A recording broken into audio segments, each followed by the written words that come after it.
The search of the habitable zone. क्या हम कभी एक्सोप्लैनेट्स तलाश कर पाएंगे?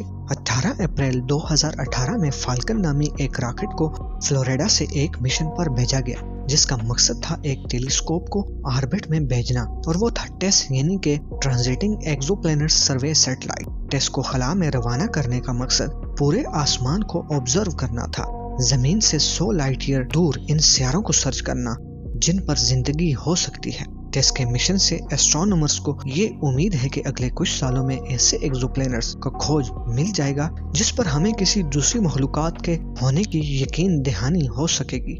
एक्सोप्लैनेट्स हो कहाँ सकते हैं? तो इसका जवाब है एक्सोप्लैनेट्स हमारे सोलर सिस्टम के बाहर हों, जो हजारों लाइट ईयर दूर हो सकते हैं। ये दौर एक्सोप्लैनेट्स की खोज का दौर है, और एक्सोप्लैनेट्स की मदद से दूसरी मखलूकात के खोज में दिन ब दिन इजाफा देखने को मिल रहा है। कुछ साल पीछे जाएं तो हम ये नहीं जानते थे कि जमीन जैसे और सियारे भी कायनात में मौजूद हो सकते हैं, और आज मुख्तलिफ टेलीस्कोप्स की मदद से हम नए एक्सोप्लैनेट्स की खोज कर सकते हैं।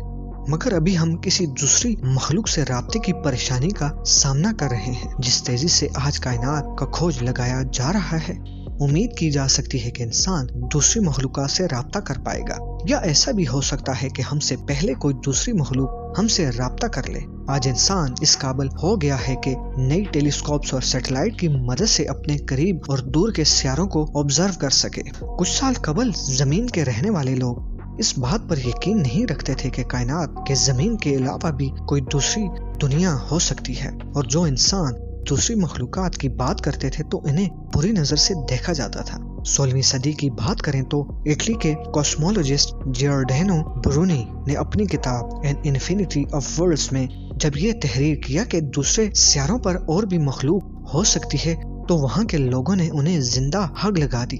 जियोर्डानो ब्रूनी का कसूर क्या था? इनका कसूर ये था कि उन्होंने दूसरी मखलूकात की बात क्यों पेश की। ऐसा कहने पर लोगों ने सरेआम इनको रोम की सड़कों पर जला दिया। 90s तक हम इस काबिल नहीं हुए थे कि कायनात में एक्सोप्लैनेट्स को देख सके।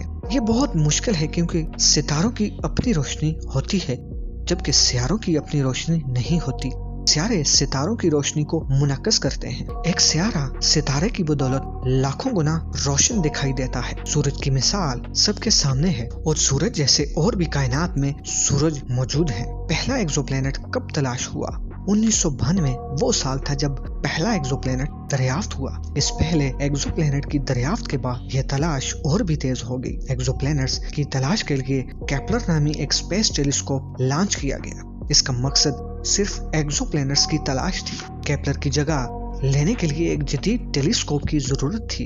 इस चीज को देखते हुए 2018 में केपलर की जगह एक जदीद टेलीस्कोप ने ली, जिसका नाम टेस था। टेस को बनाने का मकसद यही था कि इसकी मदद से सिर्फ एक्सोप्लैनेट्स को देखा जाए। टेस ट्रांजिट मेथड का इस्तेमाल करेगी, यानी जब कोई सियारा किसी सितारे के सामने से गुजरता है तो इस दौरान वो सितारे की रोशनी को ब्लॉक कर देता है। इस लाइट ब्लॉकेज की मदद से ये अंदाजा लगाया जा सकता है। इस अमल से एक्सोप्लैनेट्स के ऑर्बिट का पता चलता है, और यही वो तरीका है जिसकी मदद से सियारों का खोज। टेस की मदद से एक्सोप्लैनेट की तलाश में जो बात सामने आई है वो ये थी कि सिर्फ हमारी गैलेक्सी यानी मिल्की वे में 40,000 करोड़ सितारे हैं, और साइंसदान ये भी कहते हैं कि हर सितारे का एक सियारा हो सकता है। और इससे हम अंदाजा लगा सकते हैं कि हमारी कहकशां में कम से कम 40,000 करोड़ सियारे हो सकते हैं। इस तहकीक ने इंसान की सोच को बदल कर रख दिया है, क्योंकि 40,000 करोड़